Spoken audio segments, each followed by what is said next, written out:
Hey guys, welcome to IdBeCoolif. Just recently, Blizzard invited us down to California. They called it a summit. They invited all these community iconic people, such as us, and a bunch of other people, down to California to Blizzard Entertainment, and they wanted to show us all this stuff about Legacy of the Void. They said, "Hey guys, look at this. This is Legacy of the Void. Look at all these features that aren't in the beta yet." And we were like, "Oh, it's so cool! Look at all this stuff that we were planning to add." And we're like, "Oh, it's so cool!"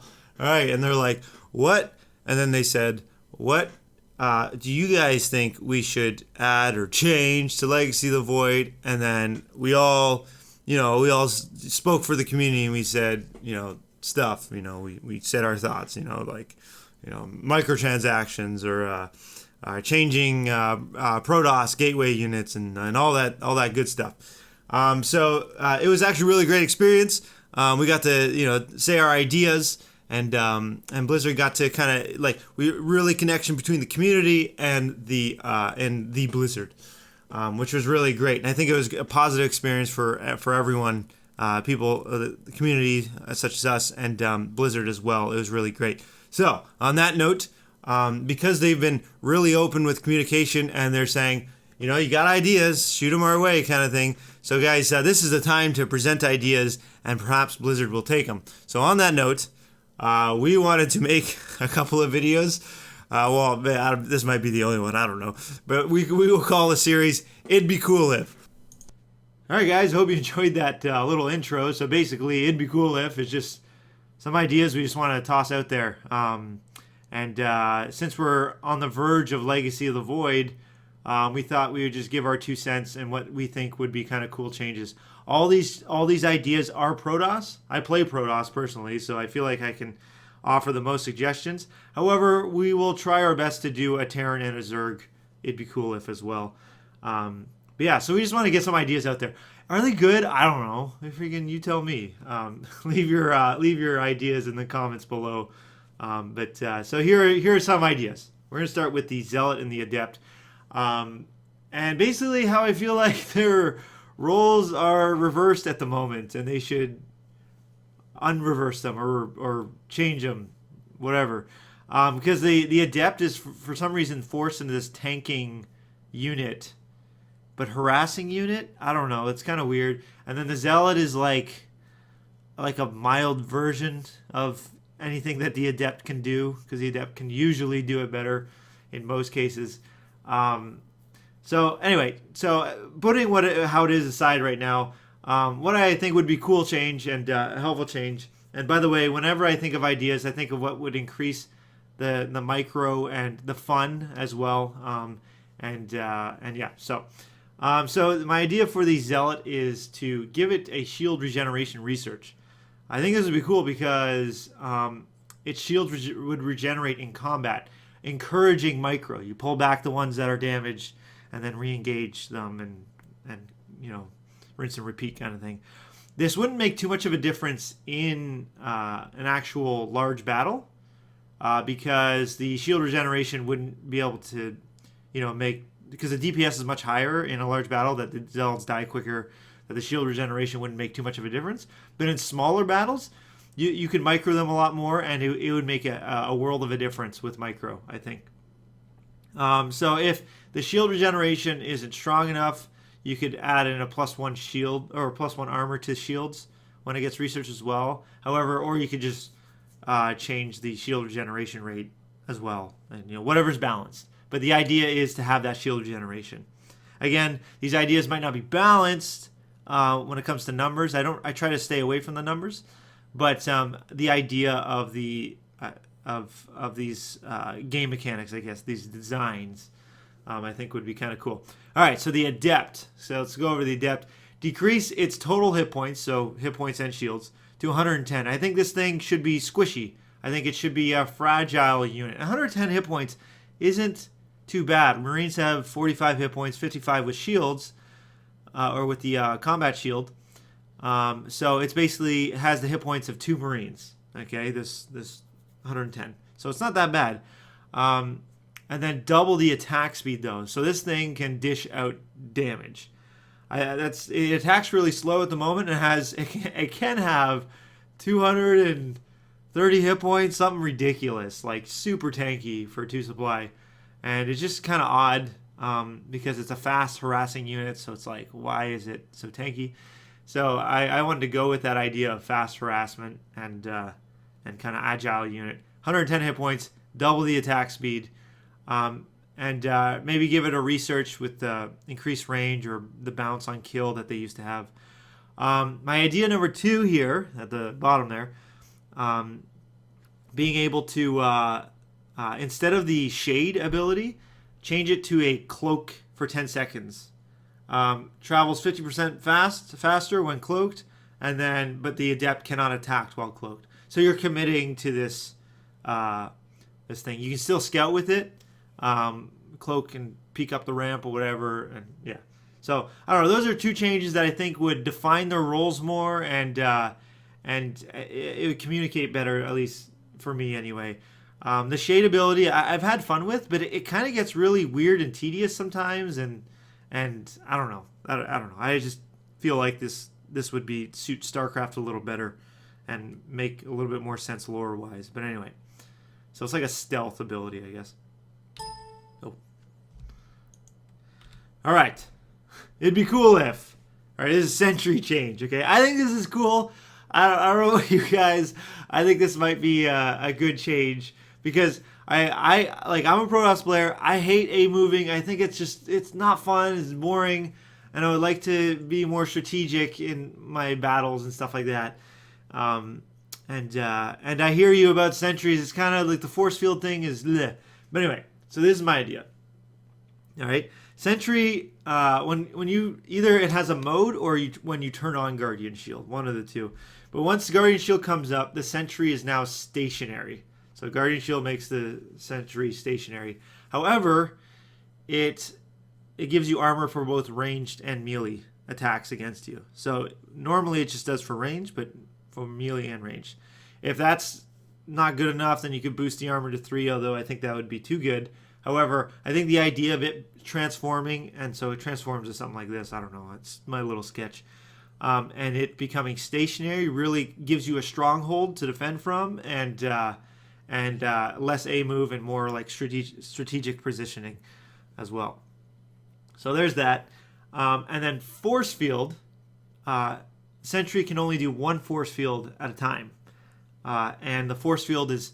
It's kind of channeled by a Sentry, because if the Sentry dies, the force field gets shut down as well. So there's more counterplay to it. So 1 force field per Sentry.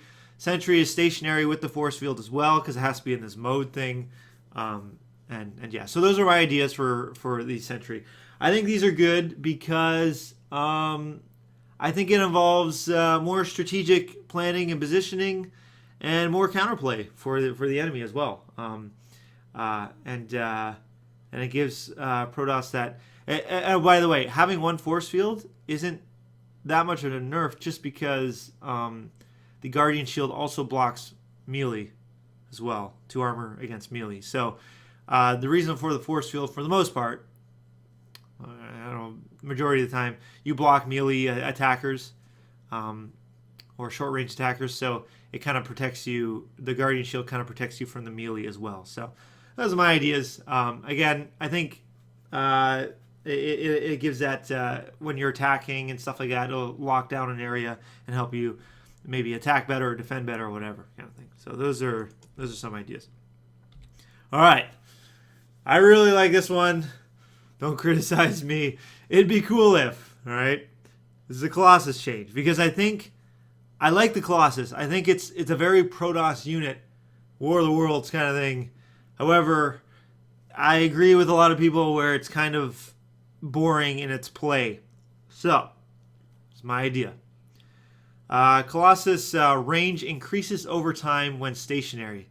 So, the Colossus may have like 7 range, and then maybe this is the research, I don't know, but has 7 range, and then as it stays still, maybe every 2 seconds it increases its range by 1, or 3 seconds, whatever it might be. Whatever the number is, but it increases its range by 1 until it hits the range of 12. Okay, so the range is greater, because normally it's 9 maximum. However, it has to stay there to increase its range. Why I think this is good? I think this is good because, again, it gives you that strategic positioning. You can still kind of A-move with the Colossus. However, they're more powerful when positioning properly when attacking or defending. So you'll want to set them up and whatever. If they lose their range immediately as soon as they move is another question. You could maybe, if they every second they move, they lose 1 range or something like that. Or they just lose the entire bonus range. Again, depending on what would be balanced. Idea number 2. Oh, and also why I think that would be good is because there's less A move. Again, idea number 2: increase damage at 9+ range. So in other words, it does maximum damage when the range is greater at 9 or more. Again, whatever's balanced, 8 or more, 10 or more, whatever it is. Maybe it's 12 range. I don't know, but increase the damage the further the target is. I think it would be cool. Again, you would want to set up your Colossus, spread them out, and I give you more of a reason to, because then at least almost all the time, some of the Colossus are doing maximum damage to the targets that are furthest from them.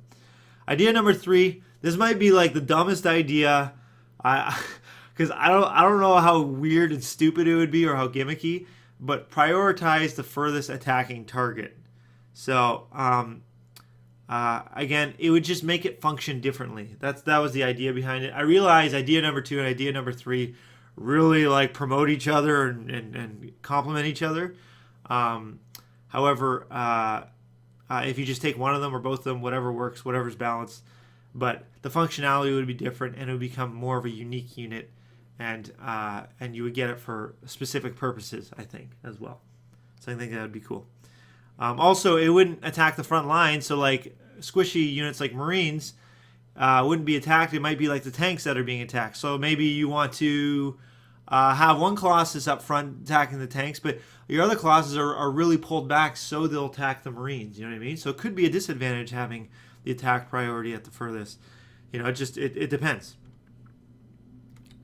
Okay, Disruptor. It'd be cool if this... I make it an air-to-air unit. There's no robo units that attack air and that are air. Or there's robo units that are air, but I mean air-to-air, and there's no robo units at all that attack air. So I feel like this. I'd rather get High Templar. I've played with this unit quite a bit, and it's just kind of weird the way the new changes. I kind of like it, but I kind of don't at the same time, because I'd rather just get Side Storm, and it's more reliable. I can do 2 Side Storms and lock down the area for like 2 seconds, and then make them Archons. And I prefer to do that rather than just to have one massive hit in one area and then like a 40-second cooldown for that. I don't know. I don't like it.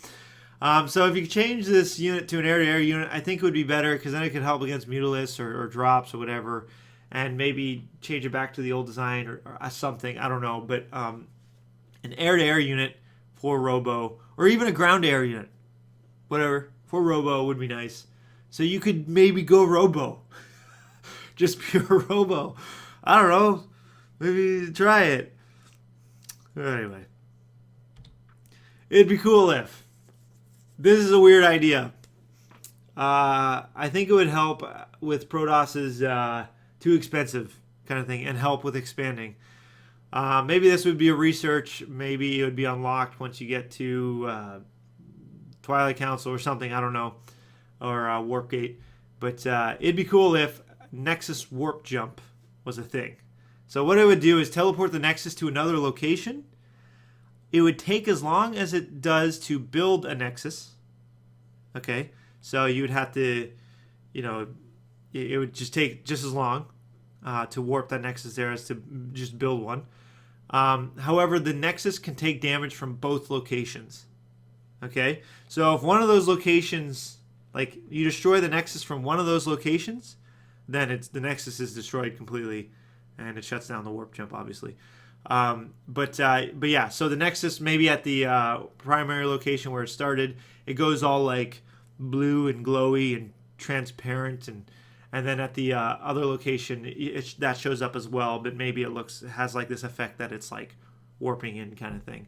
But it takes, you know, I forget how long a Nexus takes, but like a minute or something like that to do. But yeah, so I think that would be cool, and it would help them with expanding Legacy of the Void. You would save 400 minerals, and you don't need to bring probe over there. However, yeah, it can be damaged from both locations. So there's a good and the bad. There's the counterplay, and there's the benefits from it as well. Okay. Last but not least, so these are just, again, smaller ideas. I didn't think through as much, but it'd be cool if Stalker's got a research +2 range versus air. Late game, you know? Or maybe they're a research that does full damage to everything late game as well. Just to kind of buff their damage a bit, I think would be good. Or deal with Mutalisk. So yeah, the other idea is for the Oracle. It'd be cool if the Oracle Cheese Beam was gone, so replace it with a personal cloaking field. I think this would be cool because you can cast it on any non-massive unit or building, and it lasts for 15 seconds. So it doesn't last for too long, maybe 10 seconds, whatever. Again, whatever's balanced, you can change the number.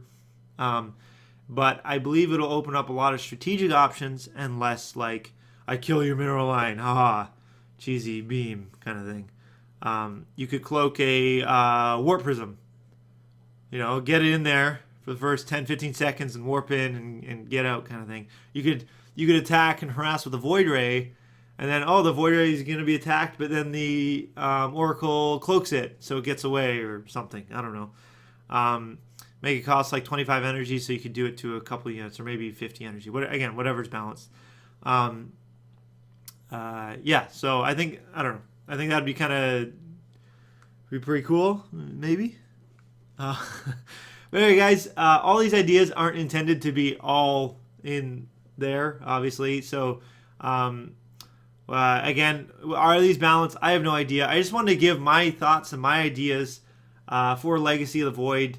Just because, you know, Blizzard's asking for them. You know, now's the time to give your ideas. And it might be too little too late. However, I just want to do it anyway. I've been meaning to make this video for a while. But it's because I love thinking of ideas. It's just something I like to do in my spare time, just imagining ideas. I think a lot of us do. So, guys, tell me which ideas you think are good, which are balanced, or not even balanced, just good design, or would be really cool to see. And maybe Blizzard will be like, yeah, that's cool, and we'll take one of the ideas and test it out, and then they'll be like, no, that's awful idea, and then chuck it away. I don't know, but yeah. So yeah, guys, thanks for watching. I hope you enjoyed the video. If nothing less, had fun imagining scenarios with these things in it. But give it a like if you like the ideas, and share it on social stuffs. And if you haven't already, follow us on Facebook and Twitter. Links are in the description below. And we'll see you guys later. See you guys next time.